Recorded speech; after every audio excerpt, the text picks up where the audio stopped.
Taiwan reported 15 local COVID infections on Thursday. 13 are part of a new cluster in Kaohsiung. This cluster originates at a chemical plant, but it also includes one plant worker's teenage daughter. The teen's homeroom teacher and classmates have been placed in isolation as testing gets underway for the rest of the school. Parents pull suitcases into the school. Earlier in the day, they were informed that their children would need to be isolated. The infected student was in the same class as my grandson. They're all in isolation. They said she had to go to a quarantine center.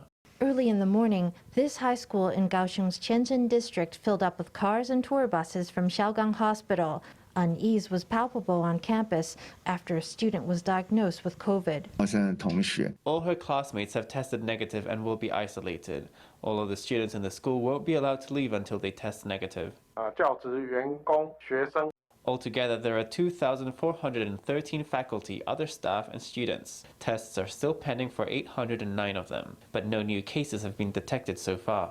The infected student's mother is an employee of a local chemical factory where 11 workers have already tested positive for COVID.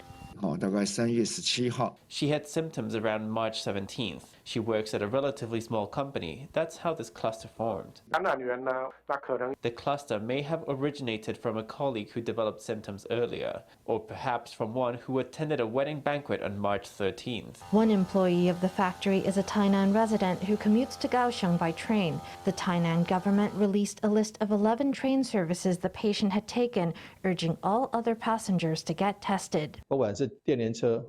Whether you took the EMU or the Ziqiang Express, if you had any overlap with the patient, you must pay special attention. His CT value was just 15.5, and he only recently developed symptoms, so he's a high-risk case. Already, the chemical factory cluster has 13 people. These cases were active in Kaohsiung's Qianzhen, Fengshan, Sanming, and Zuoying districts, and one had recently attended a wedding banquet. Disinfection is underway in the affected areas, which include an elementary school in Tainan. The school suspended classes at noon for disinfection.